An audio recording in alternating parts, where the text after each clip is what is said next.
Menang tidak bermakna ia cukup bagi Tomislav. Ada rasa kekesalan terlihat di wajah pendali kelahiran Croatia ini apabila mengimbas mula beberapa peluang hampir untuk Terengganu tambah jaringan di Stadium Sultan Mizan. Bagi Tommy, ia sepatutnya mengisi rencana awal untuk mereka terus memimpin permainan dalam keadaan selesa dan bukannya caca marba sehingga ke akhir perlawanan kerana bimbang Kedah samakan kedudukan. Only one goal, Shakir scored that one in first half. But when we talk about chances, about my players, Nick Sharif, I think very too good. We can say one by one with keeper, maybe especially second half. And in one moment when we have two-three shoot, 100% chances. We have to score second goal, and if we score earlier, will be more easy game for us. Now we struggle for that 3 points for the last moment, but I cannot complain to players only because of our realization, which is not from the beginning of season, maybe not what we want. Penolong jurulatih Kedah, Victor Andrak tidak berselindung dengan prestasi skuad hijau kuning yang gagal beraksi di tahap sepatutnya. Overall, pasukan Kedah malam ni boleh dikatakan main below par. Because sebelum ni kita punya benchmark. So towards the end of the last 3 game tu, kita sebelum break, kita nampak kita dapat momentum. Kita dah boleh dominasi game and then corak permainan yang build up, yang plan, So nampak bila ketiadaan Manut Ot, kapten pasukan dan Lee memang memberi impak yang boleh kata besar jugalah dalam tim sebab yang youngsters yang came in, diorang tak boleh pikul tanggungjawab tu. Selain kegagalan pemain muda tampung kekurangan tanpa Litak dan Maniot, jurang hampir sebulan tanpa aksi kompetitif turut ganggu kelancaran permainan pasukan. Kutipan 3 mata penuh sudah pasti ianya memadai untuk pasukan, namun itu tidak cukup untuk memberikan rasa puas hati dari pengendali Terengganu FC Tomislav Steinbrückner yang nampaknya masih ada beberapa perkara yang menjadi perhatian beliau dalam tempoh 90 minit aksi pada malam ini. Dan seterusnya, untuk pasukan Kedah, kehilangan 2 tonggak utama mereka, Litak dan juga Maniot, benar-benar memberikan jurang perbezaan aksi sebenar mereka. Walau bagaimanapun, ini adalah perlawanan tumpuan dan ternyata Terengganu berjaya mendominasi aksi dan memastikan kutipan 3 mata penuh milik mereka. Fina Nasrom dari Kuala Terengganu, Nadia Arena.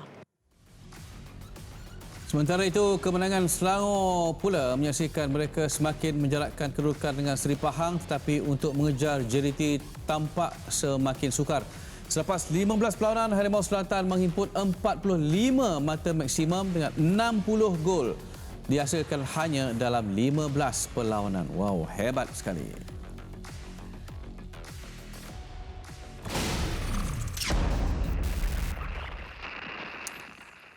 Baik, untuk mengupas kesan keputusan tersebut ke atas saingan Liga Super menjelang minggu ke-16, kita berlintas langsung bersama dengan bekas pemain kebangsaan yang juga juara Piala Malaysia 3 kali kena sebut ni.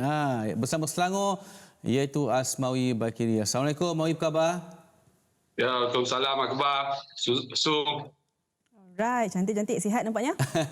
Okey, baik, kita mulakan cerita mengenai aksi antara Terengganu dan Kedah. Kita nak sentuh Kedah di mana mereka Mawi melepaskan peluang untuk meminta Seri Pahang apabila tewas kepada Terengganu di Kuala Terengganu. Kalau kita tengok pada rekod dan statistik lepas, nampaknya Kedah macam ada masalah bila mereka beraksi di luar Darul Aman. Apa pandangan Mawi? Okey, ya betul Akbar. Faktor tu sebenarnya merugikan dan mengganggu momentum pasukan Terengganu Kedah sendiri. Betul, kalau diambil kira faktor poin bermain home mereka begitu baik, mereka boleh dapat 3 mata, tapi untuk beraksi di tempat lawas sepatutnya sekurang-kurangnya saya ambil pendekatan pada perlawanan ini, mereka sepatutnya boleh mendapat 1 mata sekurang-kurangnya, walaupun Terengganu ada chance yang banyak dan Kedah juga memiliki peluang. Tetapi itu masalahnya. Kalau dikata bermain di tempat lawan tu menjadi isu sedikit pada pasukan Kedah, ya, saya ada sikit rekod bahawa mereka tewas 4 kali di tempat lawan dengan pasukan lawan. Kemudian menang di tempat sendiri lebih pada 4 kali daripada 5 perlawanan, 4 kali menang di tempat sendiri, sekali mereka seri dengan Pahang tempoh hari. Di sini kita dapat lihat sedikit pendekatan corak pasukan Nabuzri untuk bermain di luar ataupun away ada sedikit masalah. Betul, kalau kita ambil pada perlawanan semalam, ketiadaan 2 pemain utama mereka tidak beraksi di bahagian tengah tu telah membantutkan sedikit pergerakan pasukan untuk berpeluang untuk mendapatkan satu mata. So sekurang-kurangnya saya dapat lihat di sini bahawa satu kerugian sebenarnya perlawanan semalam, kalau diambil kira ada poin, dia boleh, kalau menang dia boleh mengejar Pahang, tapi kalau draw sekurang-kurangnya ada satu untuk dapatkan 29 poin. Dan sedikit momentum yang tak boleh meneruskan 3 kemenangan berturut-turut kerana mereka sebelum ini menang 2 perlawanan berturut-turut. Kemudian sedikit faktor kembali nanti Kedah untuk berdepan dengan pasukan PDRM di tempat lawan juga sikit nanti akan menjadi tanya-tanya di mana kekuatan Kedah sekali lagi di tempat lawan. Okey, so bagi Mawi, ada tak peluang lagi untuk Terengganu ni mengejar kedudukan top 3? Sebab kita tahu Pahang dan juga Sabah mampu untuk jadi penghalang. Ya, betul. Okey, kalau dilihat daripada kedudukan Terengganu, saya suka melihat kedudukan sekarang bila dah masuk ke nak ke 16 perlawanan ni. Terengganu perlu, kalau dilihat dia akan bertemu dengan KL City daripada perlawanan minggu ni.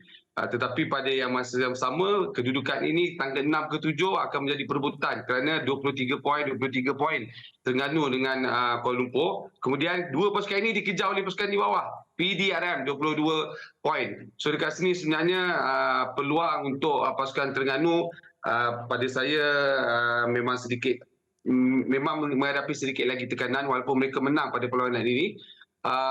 Untuk Kuala Lumpur sama juga, kalau dia nak dapatkan poin ini peluang untuk menewaskan Terengganu di tempat sendiri.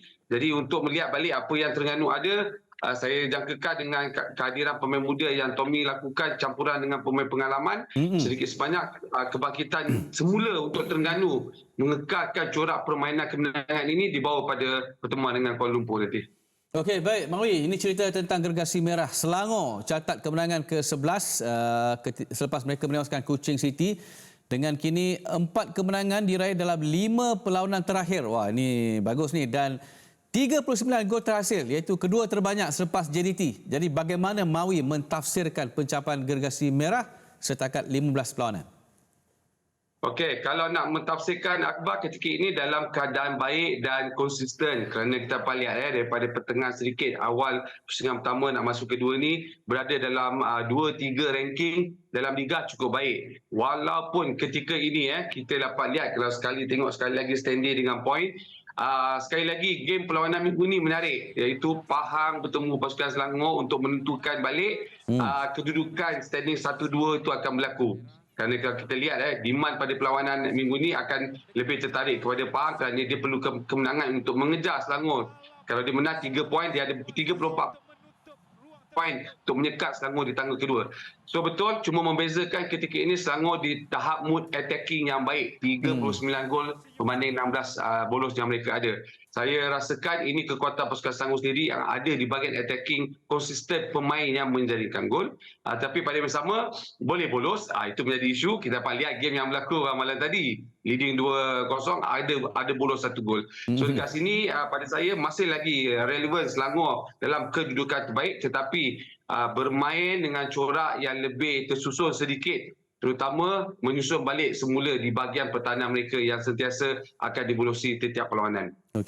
Okey, untuk menyentuh lebih panjang tentang attacking bagi pasukan Selangor seperti yang Mawi katakan tadi, import Colombia Aaron Delval yang menjaringkan gol malam tadi kini menghimpun 14 gol. So dia kira kurang 1 gol je daripada pendahulu Fernando Forestieri, import daripada JDT. So bagi pandangan Mawi, adakah kita boleh terus berikan dia sebagai tumpuan untuk jadi pencabar utama kepada Forestieri untuk kasut emas musim ni?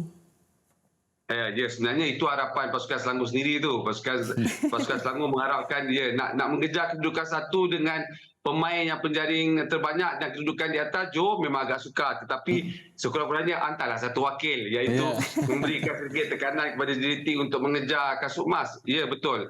Saya melihat positif pada attacking ataupun pemain penyerang Selangor. Sebelum ni mereka ada Ipan Dayuh penyerang terbanyak, Kayon juga penyerang terbanyak. Kemudian Aaron akan menjadi pertaruhan untuk mengejar kedudukan kasut emas. Tapi jangan lupa kedudukan ini sebenarnya memberikan sedikit tekanan pada Aaron juga kerana Forestieri agak bernasib baik Aaron kerana semalam Forestieri tidak diturunkan ketika JDT menang besar. Jika tidak, saya jangkakan mesti akan berlaku jaringan daripada Forestieri dan menjarakkan lagi.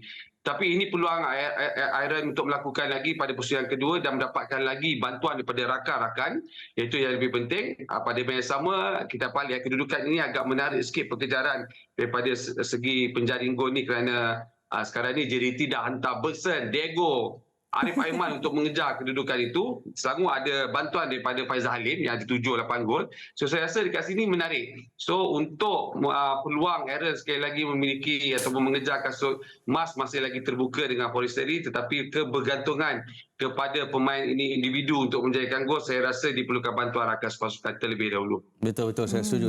Okey, baik, kita nak beralih kepada satu lagi pasukan Lembah Kelang iaitu KL City yang telah pun menunjukkan JDT taklah sekebal yang disangka dengan jaringan tunggal pada Isnin. Apakah bayangan yang diberi dari keputusan ini menjelang final Piala FA nanti pada 22 Julai? Pasukan ini akan bertemu sekali lagi. Okey, kalau bercakap dengan KL City ini, dia satu pasukan yang cukup berbeza corak permainan dalam liga dan corak permainan dalam mengejar liga seperti perlawanan FA Cup ini. Saya jangkakan ini akan berlaku seterusnya untuk pasukan KL City kerana kita lihat rekod ketika Piala Malaysia, mereka mengalahkan JDT dengan satu perkataan bermain bukan di tempat JDT. Ini saja yang isu berat untuk KL City. Saya tak nafikan bahawa pada perlawanan ini mereka tewas bukan gambaran sebenar Bojan, bukan gambaran utama formasi taktikal pemain yang diturunkan, of course. Tetapi of course Bojan juga kecewa kerana jaringan tu, gap tu besar. Separuh masa pertama, separuh masa kedua berlaku tidak yang dirancang oleh Bojan. Tetapi sekali lagi Akbar dan Su, saya jangkakan ini bukan gambaran awal untuk ke final FA Cup persediaan KL City. Kita dapat lihat nak ke final ada lagi baki 2 perlawanan, iaitu KL akan bertemu dengan Terengganu dan Negeri Sembilan. Saya rasa cukup 2 persediaan ini untuk Coach Bojan dan pemain balik ke JDT, itu padang final untuk menentukan nasib mereka. Tapi sekali lagi Akbar Su, saya sebenarnya nak tengok perlawanan ini akan menjadi satu kejutan. Tetapi dengan satu perkataan sedikitlah, dia bermain di, walaupun tempat tu JDT, sedikit kesukaran untuk KL City. Tapi contoh kalau bermain di tempat lawan, balance untuk kedua-dua pasukan untuk menang. Aduh, psikologi pertama bermain di SSI. Itulah yang perlu dijadikan sebagai halangan pertamalah untuk diatasi oleh KL City. Terima kasih Mawi. Terima kasih Mawi dengan perkongsian. Assalamualaikum. Selamat.